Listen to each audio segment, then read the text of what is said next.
El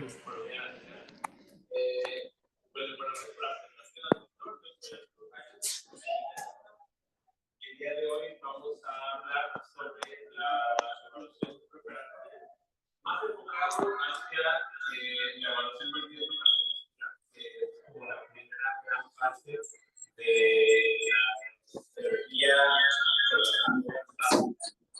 Hoy vamos a estar tratando sobre el manejo preoperatorio, que es un mundo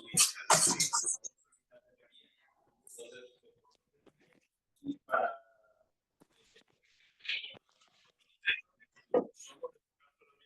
en la evaluación. Ya en otra ocasión, hablaremos del manejo y sus características.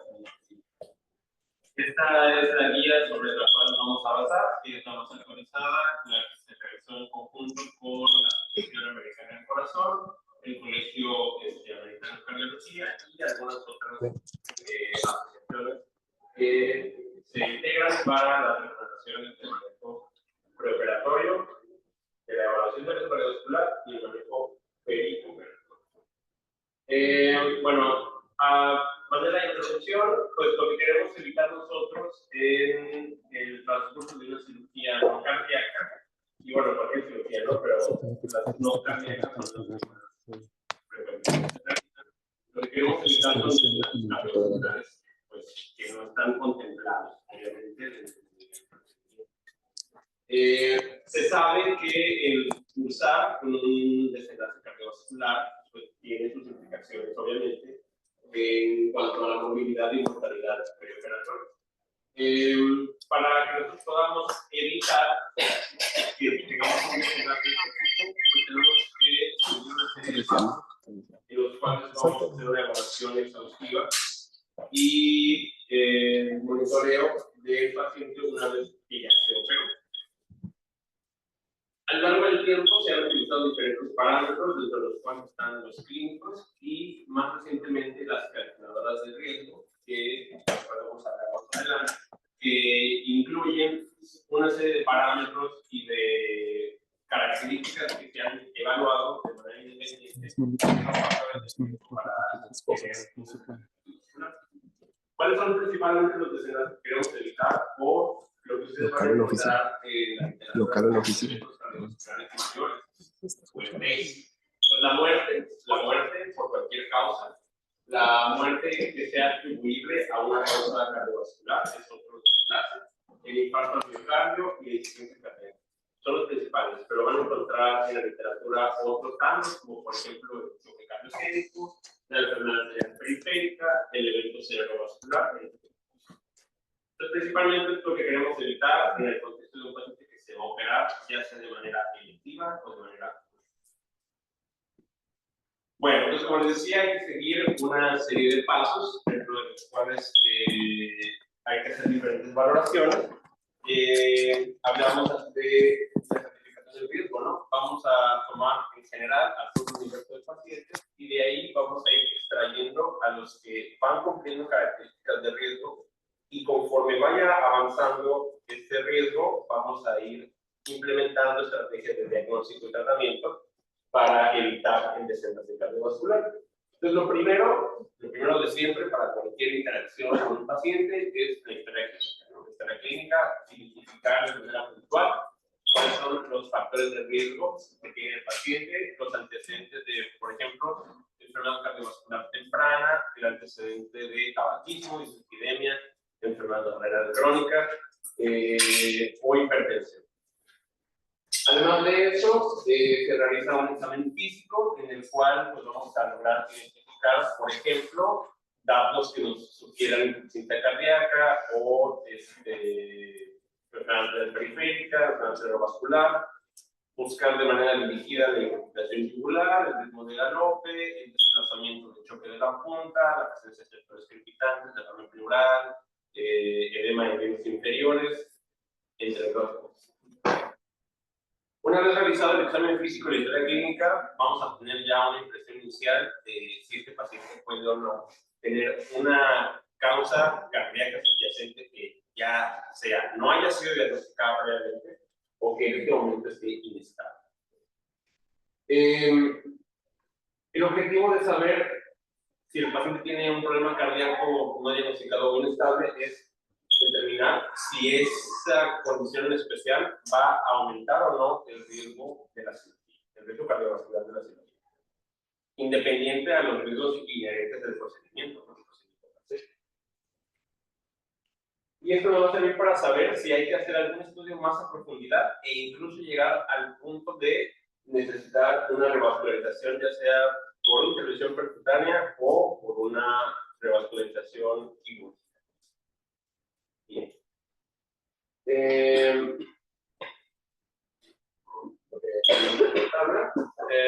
Las cirugías las podemos dividir principalmente en estos cuatro: emergente, urgente, oportuna o electiva. La cirugía emergente es que si el paciente no se opera, se va a morir. ¿Okay? ¿Alguien puede dar un ejemplo de una cirugía emergente? ¿Perdón? Por ejemplo, una hemorragia obstétrica, ¿no? Exactamente. ¿Alguna otra? Bueno, por ejemplo, una apendicitis aguda complicada, una hemorragia infectiva masiva que tenga una úlcera gástrica sangrante en la cual el tratamiento endoscópico haya fallado, el trauma abdominal con ruptura esplénica hepática, choque hipovolémico, por ejemplo, una cirugía estrangulada o una cesárea de emergencia, ¿no? Estos son procedimientos que van a poner en riesgo la vida del paciente si no se realizan de forma inmediata. Ahorita vamos a ver si estas o no ameritan que se haga una evaluación del quirúrgico. Las siguientes son las cirugías de urgencia, en las cuales el procedimiento debe hacerse de manera expedita, porque de no ser así, el paciente puede quedar con un daño irreversible o la pérdida de una extremidad, por ejemplo. Ejemplos, pues una colecistitis con sepsis, un absceso perianal exuritado, una fractura abierta contaminada, obstrucción peneal estrangulada o la evacuación de un hematoma intracráneo. Estas dos cirugías tienen que hacerse también de forma expedita, ¿ok? Pero pues nos da un periodo un poco más de tiempo para hacer alguna intervención que pudiera ser necesaria dependiendo del paciente. Cirugías oportunas tienen que realizarse pronto, pero podemos esperar un poco más de tiempo para, si el paciente lo requiere, hacer una evaluación un poco más a profundidad. Como por ejemplo, ¿cuáles? Caso de colon sin peritonitis, una fractura de cadera, una hernia encarcelada, un tumor cerebral o una colitiasis sintomática recurrente pero sin sepsis. Todas estas cirugías, y entre otras cosas más, se deben de realizar porque, pues, bueno, eventualmente pueden llegar a complicarse, pero nos da tiempo de hacer evaluación. Y las selectivas, pues esas definitivamente podemos diferirlas en tiempo que sea necesario si es que el paciente requiere una evaluación a profundidad. O sea, una hernia complicada, un retraso de cadera, una artrosis o artrosis, una cirugía estética, tiroidectomía, reparación de colapso genital, entre otras. Okay. Entonces, importante entender el concepto de el tipo de cirugía y el riesgo. Ahora también lo podemos dividir por tipo. Depende de la guía que estamos consultando, se pueden dividir entre las que son de bajo riesgo y alto riesgo, o bajo riesgo, riesgo intermedio y riesgo alto. Como pueden ver, la cirugía de bajo riesgo es la que tiene menos del 1% de desarrollar un evento cardiovascular. Es a lo que se refiere el riesgo. ¿Cuáles son las que tienen un riesgo muy bajo de desarrollar muerte cardiovascular, infarto, TBC, falla cardíaca? Pues obviamente las biopsias de mama, o las biopsias de mama, las radiologías sintomáticas, las extracciones dentales. Las extracciones dentales son los procedimientos que más se realizan en el mundo. Las cirugías oculares, por ejemplo, la extracción de un linfoma o la toma de una biopsia superficial. Muchas de las cirugías de uro diagnósticas por cistoscopía son de bajo riesgo. Las artroscopías diagnósticas y el retiro de material de osteosíntesis, entre otras cirugías, tienen un riesgo muy bajo de desarrollar eventos cardiovasculares. Entonces, estas deberían de pasar sin valoración de riesgo primario. De ahí ya nos vamos a las que tienen un riesgo intermedio o alto de desarrollar una complicación cardiovascular, y pues ya podrán encontrar el otro resto de las cirugías intermedias. el aneurisma, la cirugía de cabeza y cuello, el reemplazo de cadera, las cirugías intraperitoneales, las de alto riesgo, por ejemplo, la adenectomía, el trasplante, la reparación de la perforación intestinal, entre otras. Okay. Estas dependerá del contexto del paciente si o no tenemos que hacer una investigación a fondo para evitar una complicación. Como les decía, el paciente que tiene o que se someterá a un procedimiento de bajo riesgo, el cual le confiere un riesgo menor al 1% de tener un evento cardiovascular, pasa sin valoración. ¿Por qué? Porque es tan bajo el riesgo que no justifica la investigación a fondo. Bien. Bueno, y esto es en cuanto a la cirugía, en cuanto al riesgo que le confiere el procedimiento por sí solo. Vamos a ver ahora cómo calculamos el riesgo cardiovascular conforme a los datos o a las características del paciente. Las calculadoras de riesgo se han desarrollado a lo largo del tiempo, han sido estudiadas en diferentes grupos de corte y después han sido validadas a lo largo del tiempo entre diferentes bases de datos grandes, poblacionales, lo cual nos ha dado un cierto número de herramientas sobre las cuales podemos determinar el riesgo cardiovascular.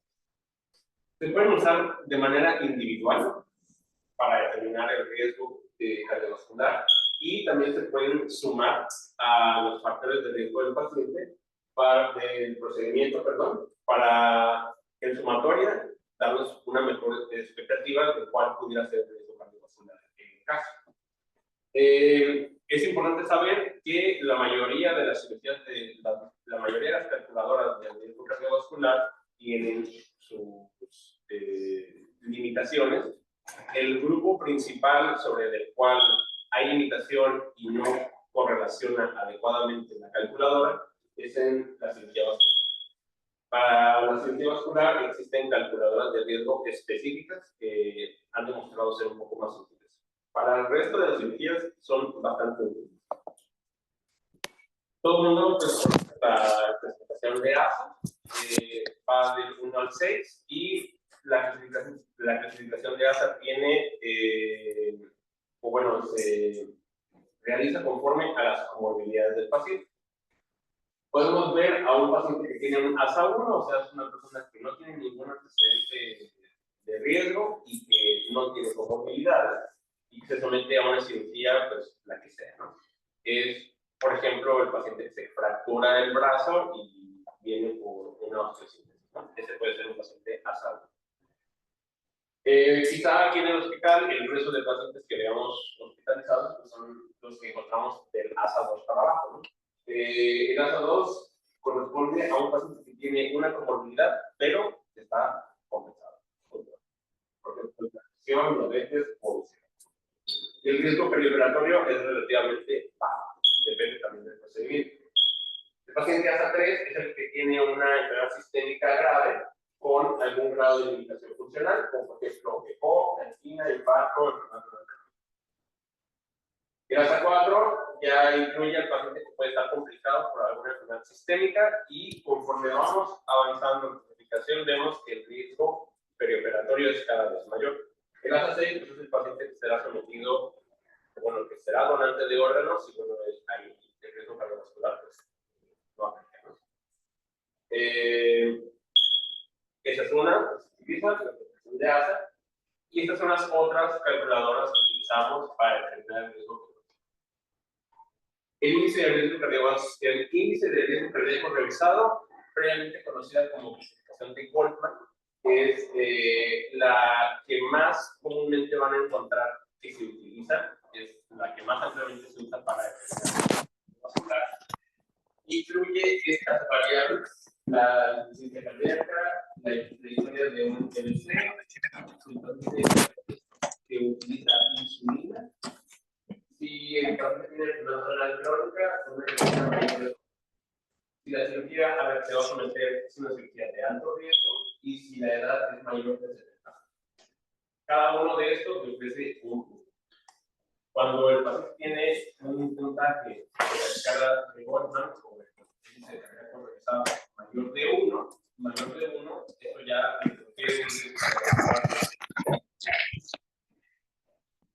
siempre está validado en múltiples bordes. Se dice el riesgo de infarto miocardio, paro cardiorrespiratorio o muerte. Y como les había comentado, su limitación es que subestima el riesgo de cirugías vasculares. Y esta clasificación no incluye a los biomarcadores, que bueno, eso lo utilizaremos en otro contexto que yo explicaré.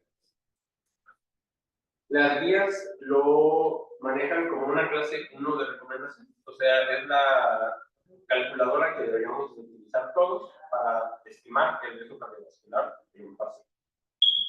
Otra que van a ver muy comúnmente descrita en las guías es esta, el NSQIP-NICA. Esta es una escala que también es ampliamente estudiada. El único problema es que solamente es para Estados Unidos. ¿Por qué? Porque requiere de el acceso a un software que, pues, bueno, en el cual tienen establecidos por cirugía cuál es el porcentaje de riesgo cardiovascular, y eso lo suma o lo mete a la ecuación con las otras características del paciente y ya nos da un puntaje. Entonces, pues bueno, no podemos aplicarlo, es difícil usarlo sin el software, y pues la recomendación es la misma, en ese kit y el índice cardíaco revisado. Entonces, el índice cardíaco revisado. Otra calculadora de riesgo que podrán ver por ahí es el índice de riesgo perioperitorio de Gupta. Esto también incluye otros ítems. Este tiene un poquito de mejor referencia de cirugías vasculares y oncológicas. Y pues también no está mencionada en esta guía a la que estoy haciendo referencia, pero sí está escrita en algunos otros documentos. Pueden consultar. Bien. Ya una vez habiendo determinado cuál es el riesgo cardiovascular del paciente, hay que pasar al siguiente paso, que es determinar cuál es su capacidad funcional. ¿Okay? La capacidad funcional la vamos a medir en equivalentes metabólicos, y vamos a utilizarla en un paciente que tenga un riesgo cardiovascular mayor de 1% o que se someta a una cirugía que le confiera un riesgo mayor del 1%. La cirugía el punto de corte a partir del cual se considera que el paciente tiene una buena capacidad funcional son los 4 meses. Y entonces, a partir de ese punto de corte, es útil en algunas circunstancias hacer un estudio muy en profundidad o incluso diferir un procedimiento si es necesario. ¿Alguien sabe qué son los equivalentes metabólicos? Vale 3.10 miligramos. Bueno, pero bastante cerca. Exacto. El equivalente metabólico es la unidad que mide el consumo de oxígeno de una persona. ¿Sí? O sea, una persona que está sentada o una persona que está durmiendo, o en el caso de algunos. El consumo metabólico es de un metro. Entonces, diferentes actividades de la vida cotidiana nos van a dar una equivalencia metabólica de consumo de oxígeno que es útil para determinar la capacidad funcional. ¿Qué es lo que utilizamos para determinar la capacidad funcional? Bueno, la escala de DASI, que es el índice cardíaco de Duque. Son 12 ítems en el cual se describen las actividades de la vida cotidiana, que van desde el cuidarse, o sea, el poderse alimentar, bañar por sí mismo. Va desde ese punto hasta la capacidad de realizar ejercicio físico extenuante. ¿Okay? Entonces, el puntaje máximo son 9.89 o sea, 58 puntos, que equivale pues a un paciente que puede hacer todo, ¿no? O sea, puede hacer ejercicio, puede subir escaleras, puede cargar cosas pesadas, puede hacer trabajo de jardín, y eso le confiere una excelente tolerancia al ejercicio. El puntaje menor es aproximadamente 3,5, y eso le confiere al paciente una limitación funcional importante, ¿no? O sea, quiere decir que el paciente no puede hacer actividades cotidianas, no puede caminar de plano, no puede vestirse, no puede subir escaleras. A partir de ese punto de corte es que debemos de considerar realizar un estudio más a fondo, e incluso en algunos casos, si la etiología es, por ejemplo, una cardiopatía isquémica, puede ser candidato a una revascularización previo a un procedimiento electivo.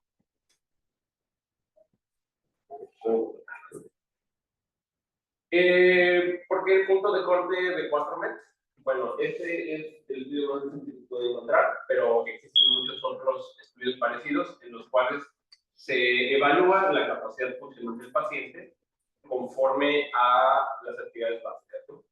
En este caso es un estudio de corte de 4.560 pacientes, en los cuales se estudió como desenlace primario pues, los desenlaces cardiovasculares mayores, muerte cardiovascular y eventos a 30 días. Este grupo de pacientes tenía en promedio 73 años y el 61% de ellos se encontraba en una presentación de ASA de 3 o más. ¿Okay? Entonces, pacientes con enfermedades sistémicas graves y pues, más allá. 61%, más de la mitad en un ASA 3 y pues añosos, pacientes añosos.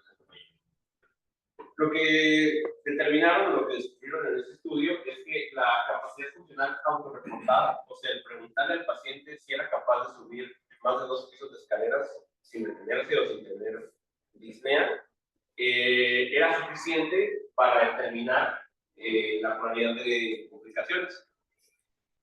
Por ejemplo, un paciente que no pudiera subir más de 2 pisos de escaleras tenía una probabilidad de 1.63 de desarrollar el desenlace primario, o sea, la muerte cardiovascular o las complicaciones cardiovasculares a comparación de los pacientes que sí podían realizar esa actividad, subir 2 pisos de escaleras. Entonces, es tan fácil como preguntarle al paciente si puede o no subir 2 pisos de escaleras. A veces no hay que hacer todo el cálculo del DASI, solo preguntarle, ¿puede caminar más de 4 cuadras o si puede subir más de 2 pisos de escalera? Y aquí lo podemos ver en esta tabla de la incidencia acumulada. Vean, el paciente, la línea morada son los pacientes que podían subir más de 2 pisos de escaleras. Podemos ver aquí que después de la cirugía no cardíaca, el riesgo de desarrollar desenlace primario fue aproximadamente del 2%, un poco más del 2%. Y se mantuvo pues a lo largo del tiempo, ¿no? Hasta los 30 días, aproximadamente un poco más del 2 al 3% de complicaciones. Teniendo en cuenta que la corte de pacientes son pacientes que fueron sometidos a cirugía que tenían un riesgo elevado, o sea, hasta 3 y añosos. Y los pacientes que no podían subir más de 2 pisos de escaleras por limitación funcional, desde muy al inicio, el desenlace primario, la incidencia del desenlace primario aumentó, ¿no? Antes de los 5 días ya estaban en el 6%, o sea, el doble más del riesgo de desarrollar complicaciones si no puedes subir más de 2 pisos de escaleras. Y esta incidencia pues fue aumentando, ¿no? Con el paso del tiempo hasta llegar casi al 10%, casi al 10%. Una cirugía, vimos que las cirugías de alto riesgo son las que tienen una posibilidad mayor de 5% de desenlaces cardiovasculares, y en este caso llegaron casi al 10%. Entonces, tan fácil como preguntarles si pueden subir 2 pisos de escalera. Ok.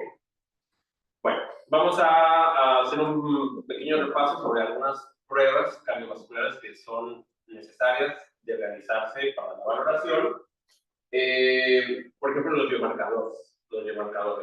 ¿A quién le vamos a reservar un espacio en el laboratorio para que tomen biomarcadores? Principalmente pacientes que tengan ya el diagnóstico de una enfermedad cardiovascular establecida, que sean mayores de 65 años, o que sean mayores de 45 que tengan síntomas, ¿no? Angina de esfuerzo, disnea de esfuerzo, o que sean sometidos a cirugía cardíaca de alto riesgo. ¿no? Por ejemplo, el reparo de un aneurisma abdominal, un trasplante renal, entre otras cosas. A estos pacientes sí podemos solicitarles que se les tome, ya sea de manera preoperatoria, perioperatoria y postoperatoria, péptido antibiótico y troponina cardíaca. ¿Cuál es el punto de corte? No lo hay, es controversial. La utilidad entonces, ¿cuál es? De tomar los biomarcadores si no hay un punto de corte establecido. A lo que hace mención la guía es que a veces es útil para tener una basal en el preoperatorio y poder identificar si en el transcurso o en el postoperatorio hay elevación de los biomarcadores. Hay que tener en cuenta que un paciente, por ejemplo, que tenga un nivel elevado de troponina en el preoperatorio tendrá, obviamente, un mayor riesgo de complicarse y es algo que se le tiene que poner un énfasis en especial. Ok, estos son los candidatos a que se realicen biomarcadores preoperatorios. Otras pruebas, pues bueno, el de cajón, el electrocardiograma, de cajón entre comillas, porque no es necesario someter al paciente a un electro si, por ejemplo, se va a someter a una biopsia o a una plastía inguinal electiva. Esas cirugías que damos que tienen un riesgo bajo de menos de 1% y deberían de pasar sin evaluación. En algunos casos especiales, el ecocardiograma, vamos a hacer mención de las indicaciones brevemente. La prueba de estrés, sobre todo para el paciente, como les comento, que tenga una capacidad funcional menor de 4 metros o que no podamos determinar la capacidad funcional de manera clínica.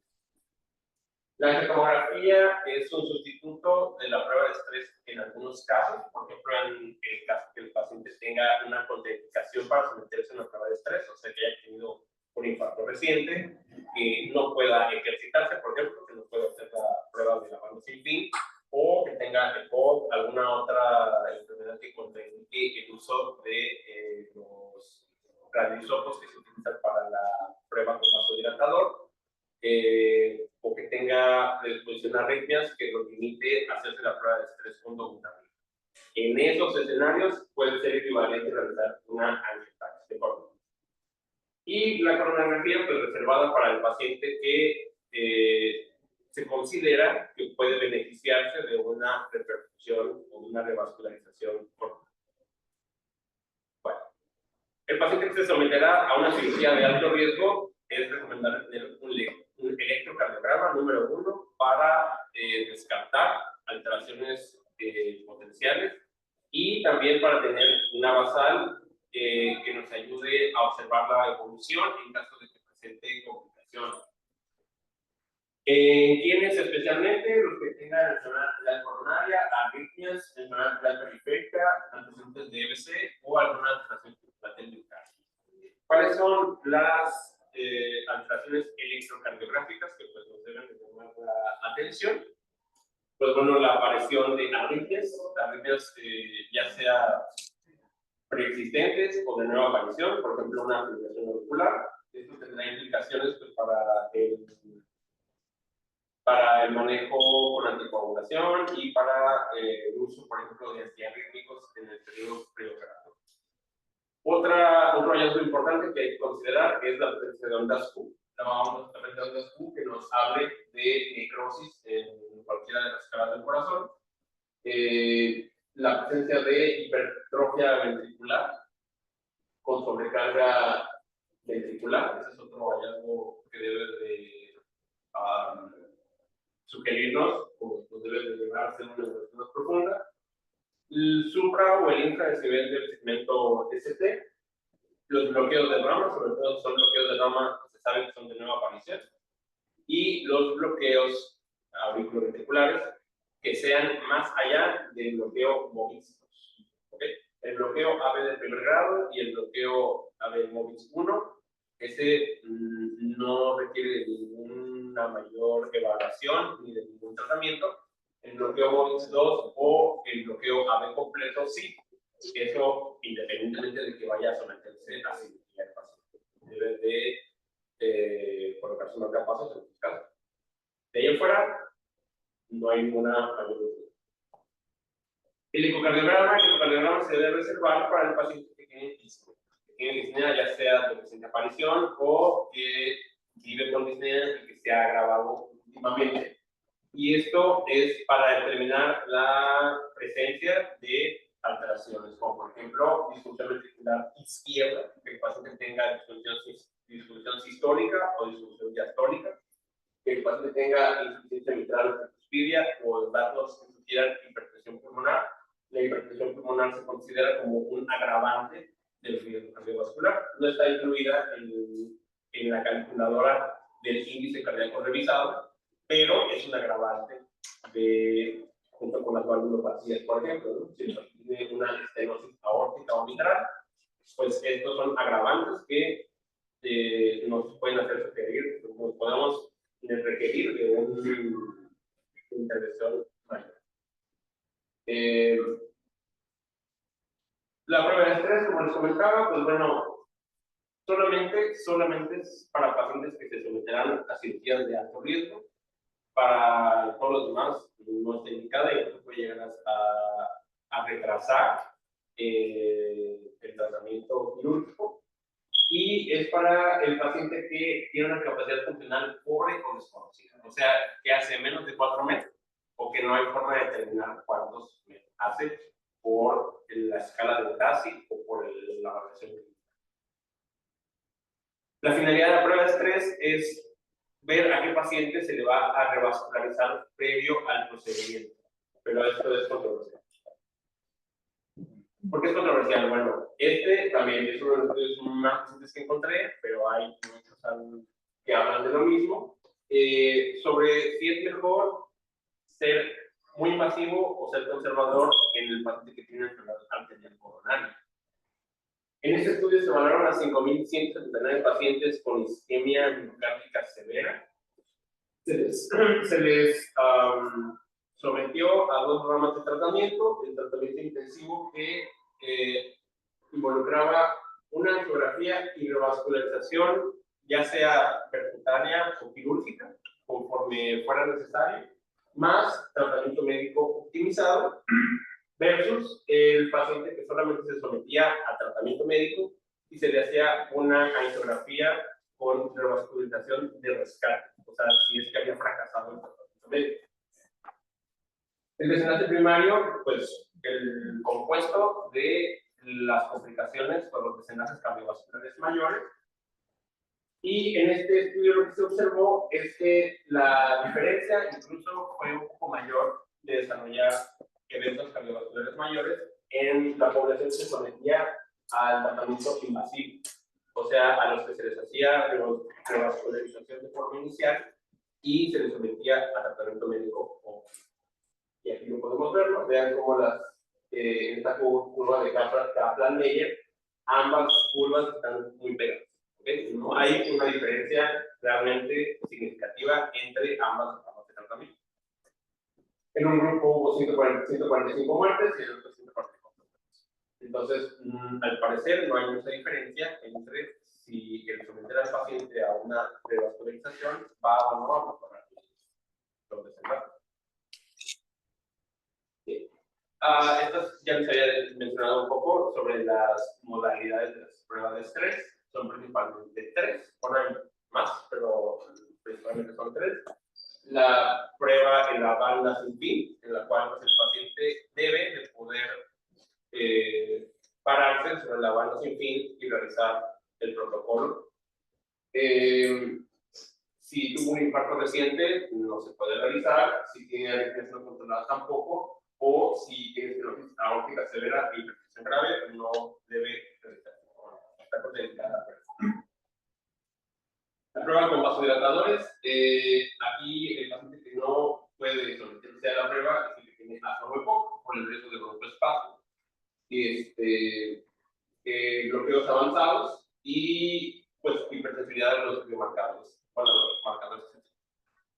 Y la prueba con dobutamina, bueno, se usa dobutamina para reducir estrés miocárdico y hay algunas también contraindicaciones absolutas y relativas de la prueba.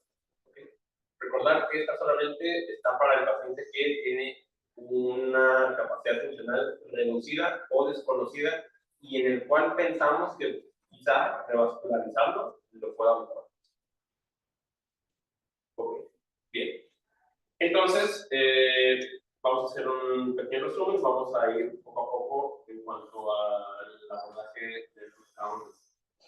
Si el paciente no tiene factores de riesgo cardiovascular, no tiene síntomas y está programado para una cirugía no cardíaca, no tiene factores de riesgo hace más de 4 meses, no tiene rayos de agua que lo vaya a comprometer, pasa a cirugía. Si le calculamos el riesgo y tiene factores de riesgo, ok, ¿es una cirugía urgente? No. Si es una cirugía urgente, tiene que pasar sin valoración previa.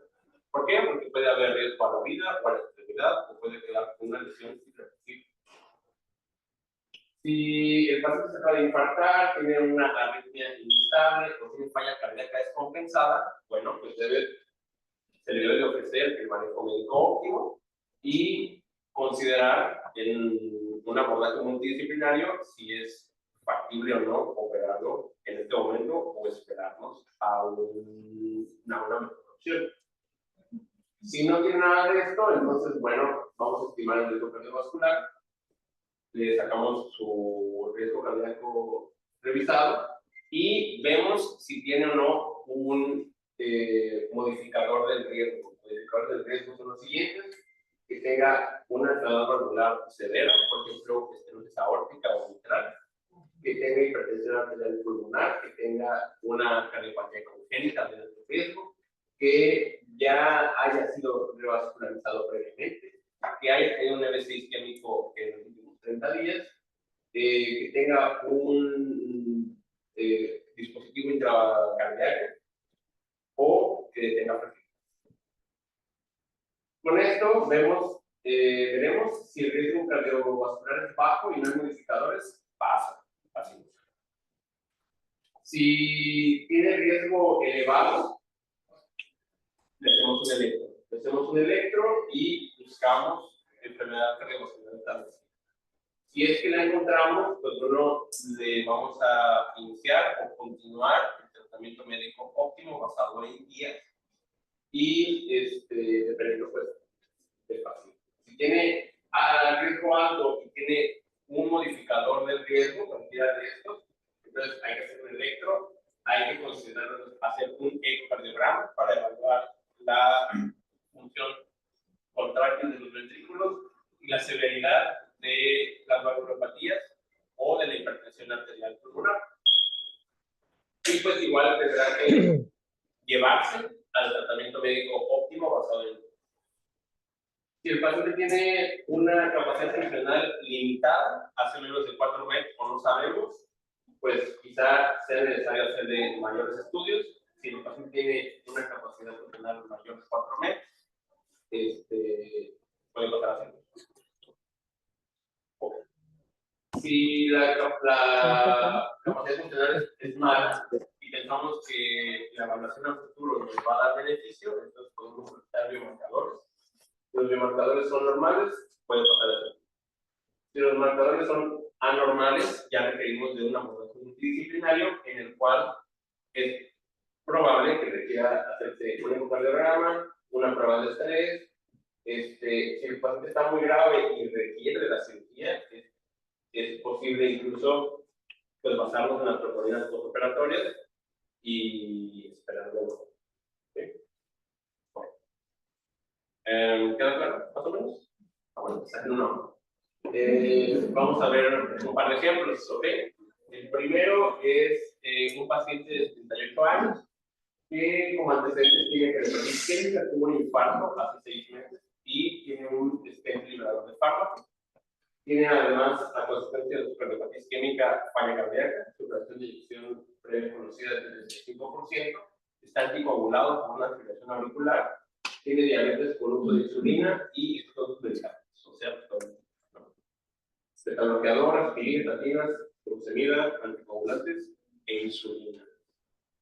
Bueno, pues nos llega porque viene por un cuadro de dolor abdominal, el hipocondrio, bien, lo encontramos que tiene respuesta inflamatoria sistémica y tiene, al parecer, un proceso obstructivo. El ultrasonido pues demuestra que tiene una colicitis litiásica con distensión vesicular, síntoma de morfi ecográfico y no hay coledocarditis. Entonces, este paciente requiere una colestectomía. Bien. Bueno, entonces vamos a poner vamos a aplicar lo que aprendimos hoy y le vamos a sacar su índice de Goldman o su índice cardíaco revisado. Vamos a ver, tiene 4 puntos. 4 puntos porque se someterá a una cirugía de alto riesgo, que es la colestectomía. Además, tiene historia de infarto, de falla cardíaca, tiene diabetes, tiene insulina. Entonces, tiene todas menos la enfermedad renal crónica y ya, ¿no? Entonces, prácticamente es un paciente de muy alto riesgo. Más de 11% de posibilidad de que tenga infarto, falla cardíaca, LC, todas esas, en el próximo mes de que se opere, 11% de riesgo. El paciente no puede caminar, no puede caminar más de 2 cuadras y no puede subir más de 2. Tiene una capacidad funcional pobre. Y la cirugía a la cual se sometiría sería una laparoscopia, que se considera una cirugía de riesgo intermedio alto, una cirugía intraperitoneal. En este caso, como el paciente tiene muchos factores de riesgo, pues no es intermedio alto, ¿no? Es alto. ¿Alto? Bien. Entonces, ¿qué hacemos? Me dio una colestectomía por función. Exacto. Por eso es. Sí, sí, precisamente. El riesgo, pues es un paciente hasta 4, tiene un riesgo preoperatorio de más del 5%. Está contraindicada la cirugía en este momento. Sí, está contraindicada la cirugía porque el paciente tiene factores de riesgo independientes, combinados, pero aún así requiere de hacerse algo. O sea, se le debe de drenar, o sea, se debe controlar el foco séptico porque el paciente tiene inflamatoria y pues puede tener una lesión irreversible, ¿no? O daño irreversible o incluso muerte. Bien, entonces hay que controlar la sepsis, ¿no? Como bien dice el doctor, hay que drenar la vesícula infectada y una vez que el paciente ya haya salido de este cuadro inicial, se podrá diferir de manera más selectiva y con un abordaje secuencial, una colestectomía pues ya total. Entonces, pues, ¿qué es lo que se hace? Una colestectomía percutánea bajo guía ecográfica, se le pone un catéter por lado cochino, se drenan las vías turulentas, se le dicen antibióticos, nos pasamos a la UCI, claro, nos pasamos a la UCI para que tiene 78 ya no el postoperatorio, y una vez ya resuelto el cuadro, pues lo vamos a buscar. Está bien. Ok, siguiente paciente. Pues les puse primero a los más complicados. O sea, al que esperemos que no nos toque, o nos va a tocar eventualmente. Pero hay que saber, pues, que en este caso sí tengo que explicar la cirugía. Siguiente caso. Una mujer de 65 años. Antecedentes médicos, hipertensa, está controlada con monoterapia de los sartán. Su presión arterial va de 120, 130, 80 mililitros de mercurio. Tiene diabetes, pero no usa insulina. ¿Okay? Solamente usa metformina. Monoterapia con metformina y su glucosilada pues, está por encima de lo que quisiéramos, pero toma torvastatina, su LDL de 85 y tiene obesidad grado.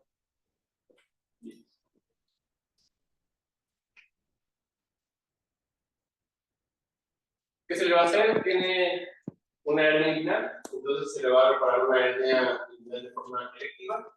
Se le toma su electrocardiograma, porque no tiene 65 años, entonces adelante.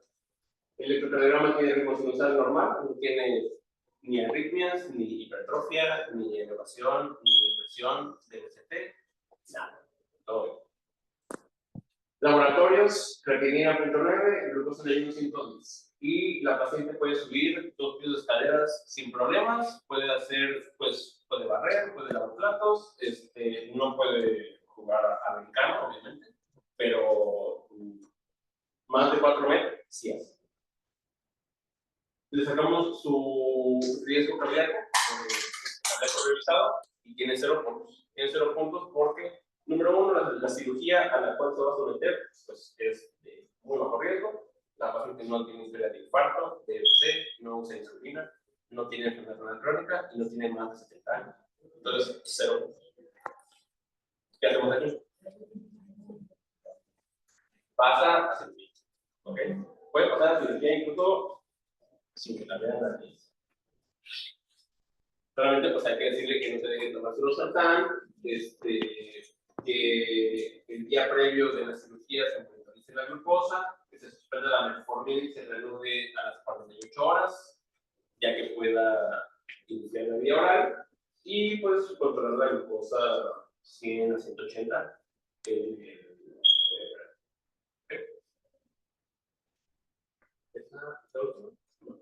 Bueno, y ya para concluir, pues bueno, en cuanto a la evaluación del riesgo cardiovascular, es necesario hacer la valoración con una combinación de la evaluación clínica, o sea, el historial clínico con la evaluación física, y las calculadoras de riesgo que les presenté aquí, que son validadas y que nos dan como herramientas, o son herramientas útiles para predecir de forma independiente si el paciente va a tener o no desenlaces cardiovasculares. Solamente en algunos casos, por ejemplo, sobre todo en la capacidad funcional reducida o desconocida, es en donde tenemos un poco de problema y pudiéramos requerir de una evaluación profunda para determinar si el paciente se beneficia o no de terapias extra, sobre todo la revascularización cardíaca, que son muy importante el enfoque multidisciplinario, o sea, pues entre todos tenemos que dar nuestra opinión y determinar si el paciente puede operarse sin ningún problema o si hay que hacer algo. Y obviamente no es receta de cocina, esto va a depender de pues, cada paciente, ¿no? De cada paciente, de su riesgo y de la cirugía a la cual vaya a ser lo mismo. ¿Ok? Bueno, ¿alguna pregunta? ¿No? Ok, bueno, antes de terminar, aprovechando que tengo la palabra, quiero hacer una pequeña reflexión y, bueno, reflexión anécdota. Ese señor es Roger Bannister, la fecha es 6 de mayo del 54 y esta es la lista de artículos de la Universidad de Oxford. En este momento, el señor Bannister es estudiante de medicina. Y vemos que hay mucha gente reunida para este evento, porque en esta fecha fue la primera vez que se corrió la milla en menos de 4 minutos. Antes de esta fecha, pues nadie lo había intentado. Nadie lo había intentado porque se pensaba que era imposible. Se pensaba que alguien que se sometiera al esfuerzo de intentar correr la milla en menos de 4 minutos moriría. El señor Bannister no se limitó y se decidió a correr la milla en menos de 4 minutos. Pareciera un poco banal, pero en su momento fue tan importante que hay una placa.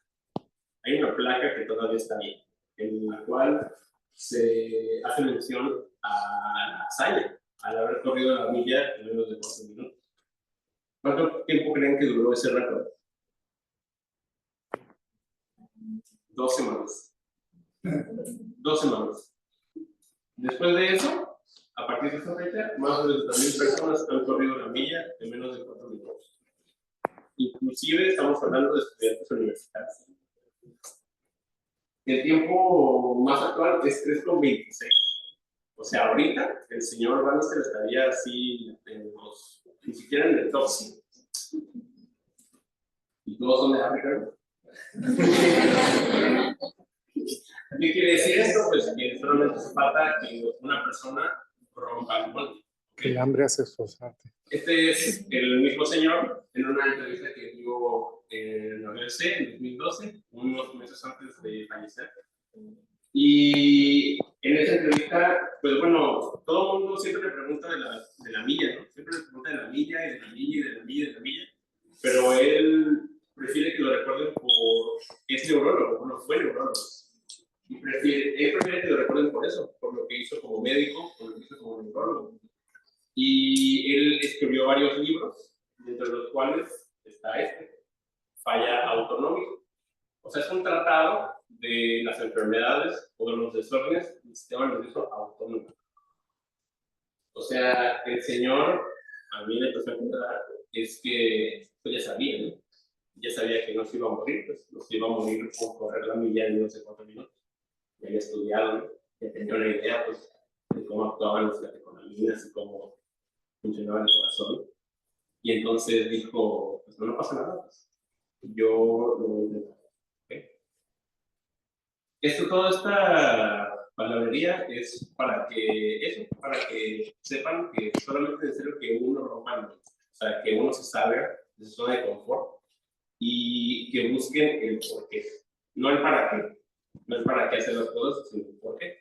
Este señor seguramente tenía en la mente el sistema nervioso autónomo y lo utilizó a su beneficio. Y fue el trabajo de su vida, ¿no? Y lo utilizó, pues, lo aplicó a la práctica, lo aplicó en la pista. Entonces, si ustedes encuentran un porqué, no un para qué, sino un por qué hacer las cosas, va a ser más fácil que puedan superar sus limitaciones. Entonces, una invitación, pues, para que no se queden en su área. Y